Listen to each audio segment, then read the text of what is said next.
I am Harper Quinn, 29, and that night I learned a brutal lesson. In my family, silence is always treated as consent. For 8 straight months, I sent a transfer every 30 days, $29,300, to cover my sister's rent.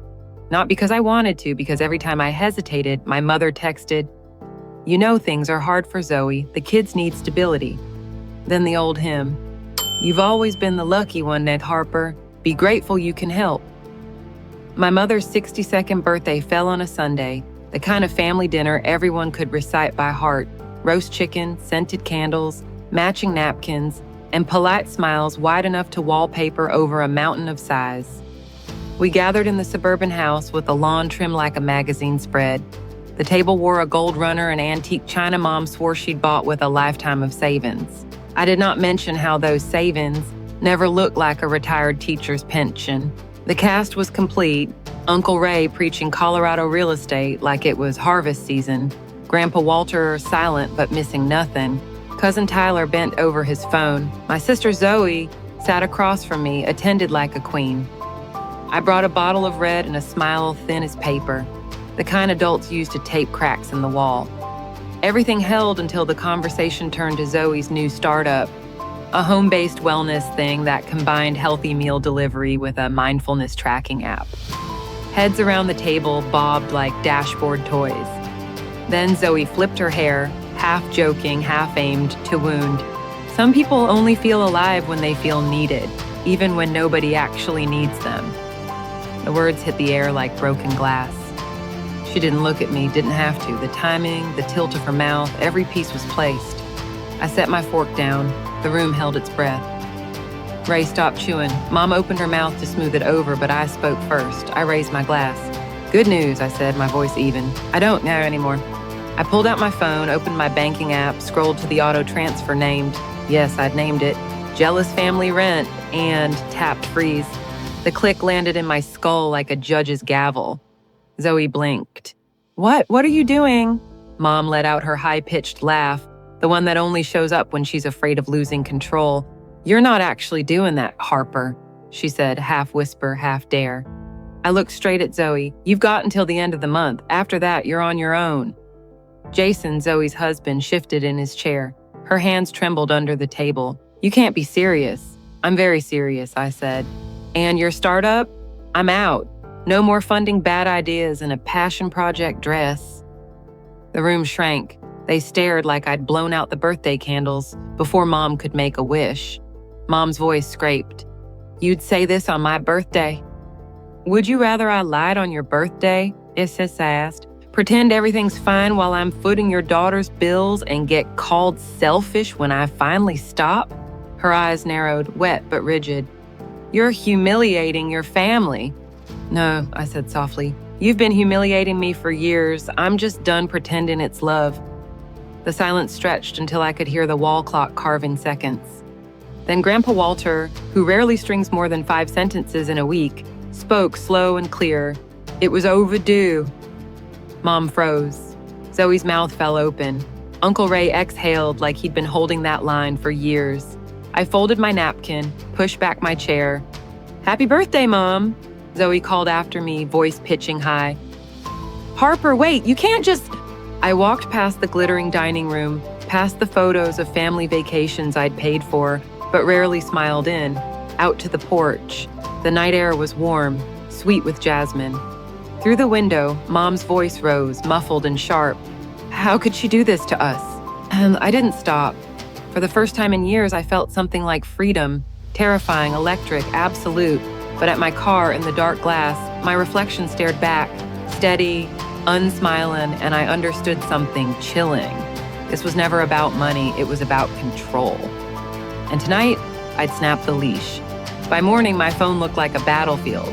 6 missed calls from Mom, 3 from Zoe, 1 from Jason, and a wall of messages firing the same bullets. Guilt, panic, blame. I made coffee, sat on the edge of my bed, and read them all. Mom called first. "Harper, this isn't like you. You're hurting your sister's children. Think about the kids." "They have parents," I said evenly. "I'm not their mother." Her tone cooled to steel. "You're turning your back on blood. I'm ending something that never should have started. I said I never agreed to support 3 adults indefinitely. She drew a breath, then unleashed a hailstorm. I was cold. I believe money fixed everything. I didn't understand real responsibility. I swallowed what I wanted to say about responsibility from a woman who coddled a 37-year-old who hadn't paid her own bills, about how she never asked where the money went, only who would cover it next. I let her rant until the wind died. You can keep calling me selfish, I said quietly, or you can ask why your grown daughter lives in a nicer apartment than I do and still expects me to pay for it. A sharp inhale, then a click. The screen flash call ended. That night, my apartment felt too clean, like the calm after a years-long storm. I turned off my phone, lay awake, replaying the dinner, the freeze button, Zoe's flinch. I knew they'd rewrite the story. Harper, the ungrateful villain, the preferred addition. 3 days passed. Uncle Ray called. His voice was unusual, light but sure. Just wanted you to know, he said. You did the right thing. Why doesn't it feel like it? I asked. Because somebody had to draw the line, that he said. Years of this, everyone's been too polite to say it. My throat tightened. After you left, he added, your grandfather said something that shut the whole table up. What did he say? He said it was overdue. Then he stood up and left. I couldn't breathe for a second. The man who avoids choosing sides had chosen. That was enough. Later, Mom texted, you've made your point, now stop. She didn't mean stop arguing, she meant start paying again. Pretend the machine still worked. Me the silent donor, Zoe the victim, Mom the mediator. I locked my phone. No reply. By the first, the payment that used to vanish from my account was gone. At 8:17 a.m., Zoe texted, hey, can we talk? 20 minutes later, you're not really doing this, right? You just needed to make a point. At noon, Mom called again, no longer angry, just cold. You embarrassed me, she said. Humiliated your sister. Ruined my birthday. Now undo it. There's nothing to undo, I said. I'm not responsible for their rent. You always think you're better than us. Your career makes you... I hung up. In the days that followed, a steady buzz. Long pleading texts, angry voicemails, emotional blackmail, shifting costumes. By Thursday, Jason finally messaged directly, his first contact since dinner. We're short this month, Harper. Just this once, please. We'll figure it out next time. 5 minutes later, you're hurting the kids. They don't deserve this. I closed messages. I wasn't letting a man with no steady job and a head full of coffee shop startup pitches guilt me into subsidizing his life. Ignoring them wasn't peace. The silence left behind pressed down on my chest, heavy and growing. Maybe I'd hoped for an apology, accountability. Instead came desperation disguised as coincidence, and Saturday I walked into my weekend cafe. There she was, Lisa, Jason's sister, already seated in the corner, hands folded like a staged photograph. She popped up, face twisting between guilty and accusatory. Oh, Harper, what a surprise. Sure, I said flatly. A 40-minute drive for a coincidence. She bit her lip, then dropped the act. We need help, the kids. You don't get to insult me all week and then beg over coffee, I cut in. You can afford it, she snapped. You make more than all of us combined. You're right, I said calmly. I can afford a lot of things, just not this. Her voice sharpened. Karma always comes back, Harper. She grabbed her purse and stormed out. I ordered anyway. The barista gave me a sympathetic look. Maybe she'd heard. I tasted my coffee without guilt for the first time. 3 days later, Zoe left a voicemail. The first half was fury. You've changed, Harper, you're heartless. Mid-sentence, her voice broke. Softer. The kids don't understand, we're out of options. Please, just this month. We'll find a way next time. I played it twice, listening for sincerity. There was some. Too late.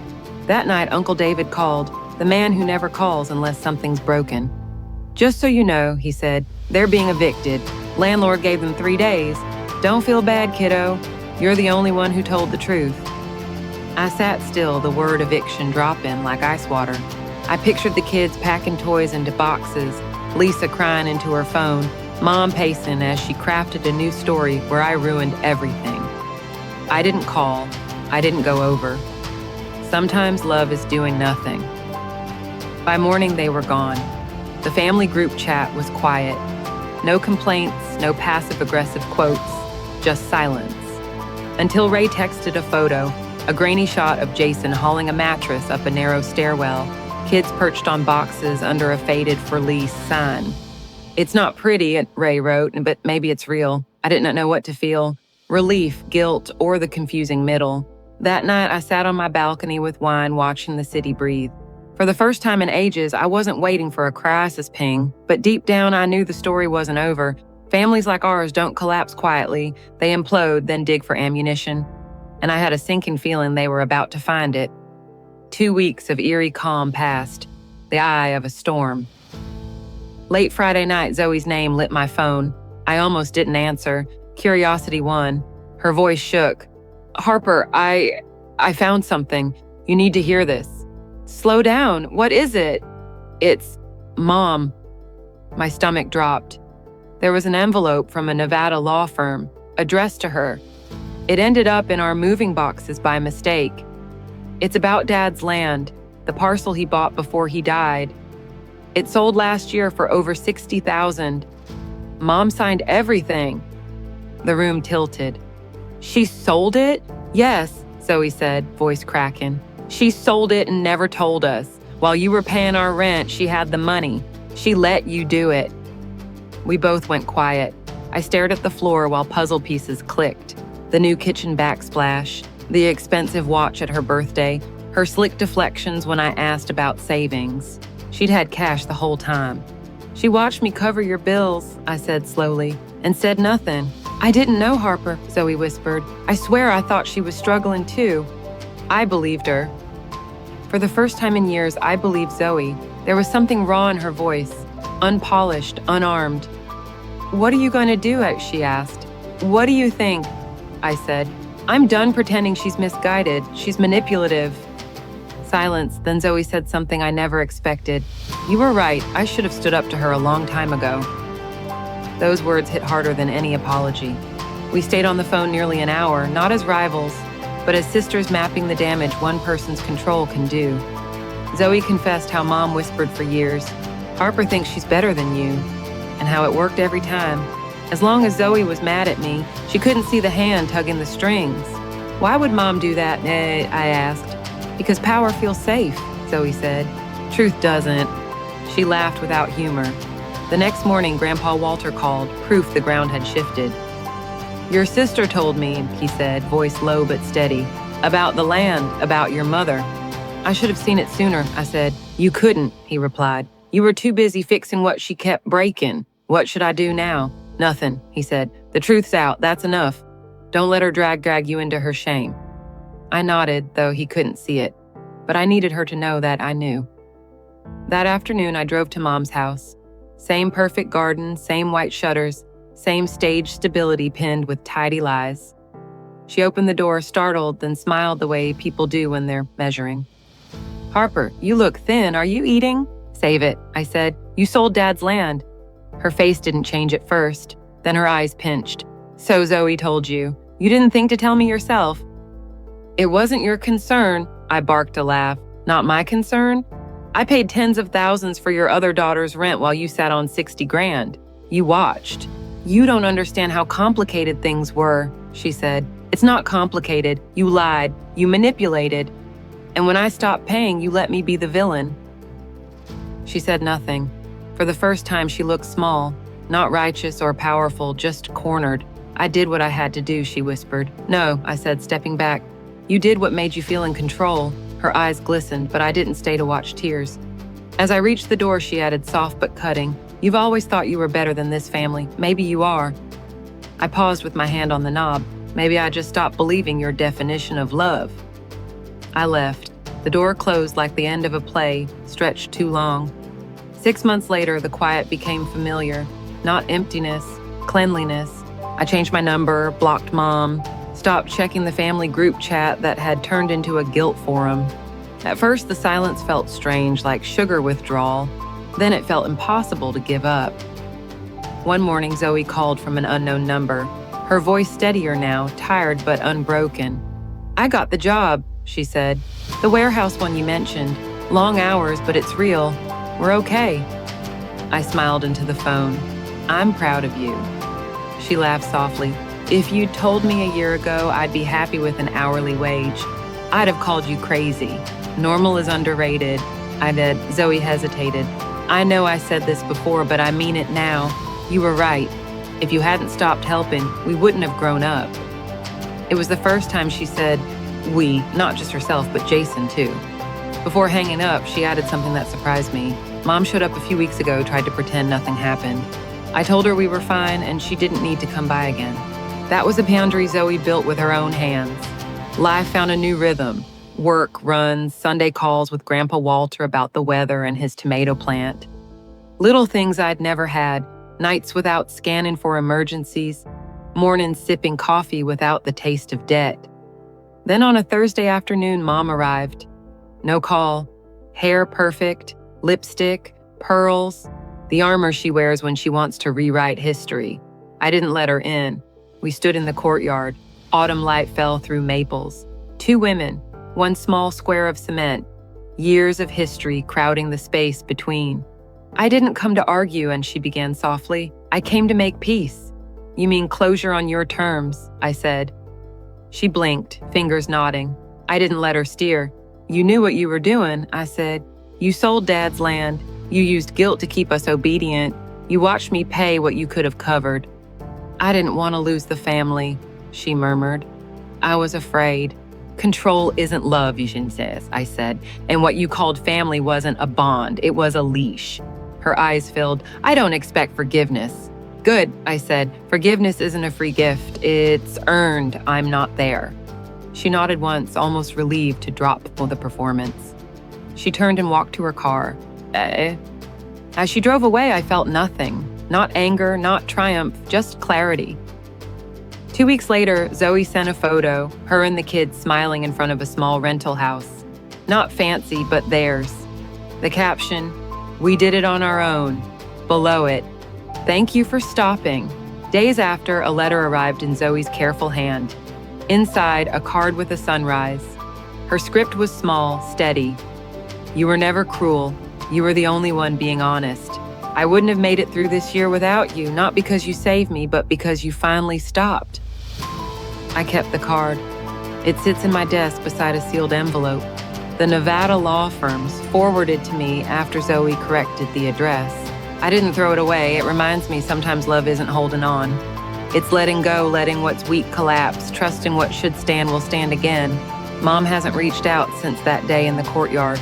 No birthday texts, no guilt quotes, no sudden visits. I haven't missed them. For the first time in my life, silence doesn't feel like punishment.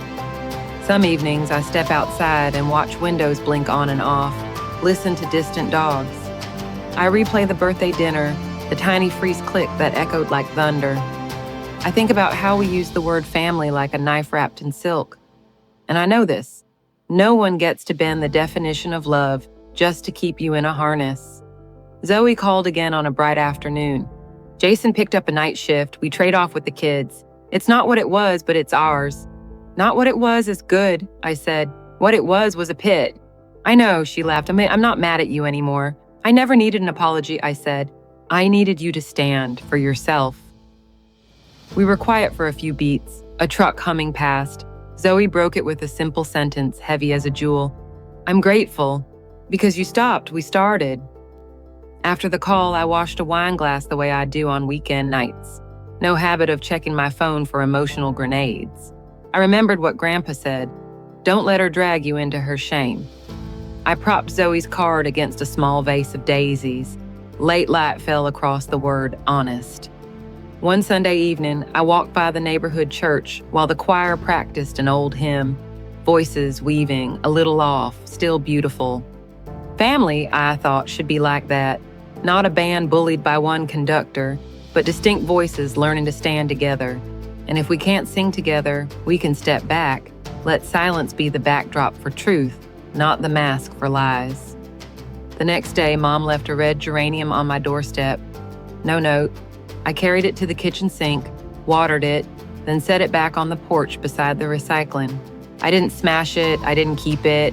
I put it where it belonged, at the edge of my new life. That night, I dreamed I was back at the old table, gold runner, forks on china. Mom said her familiar opening, "You've always been the lucky one." In the dream, I didn't stand or argue. I smiled, opened my banking app, and hit freeze again. This time, the click echoed beyond the room, through the garden, down the street, into the places inside me that once believed love meant endurance. I woke to a quiet apartment. Morning breeze stirred the curtain. Outside, the city stretched. Delivery trucks, joggers, cafes cracking their doors. I poured coffee and tasted something I hadn't in years. Bitterness measured, warmth that lingered.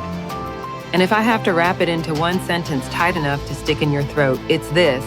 I didn't stop because I ran out of love. I stopped because I finally learned to love the right person, myself.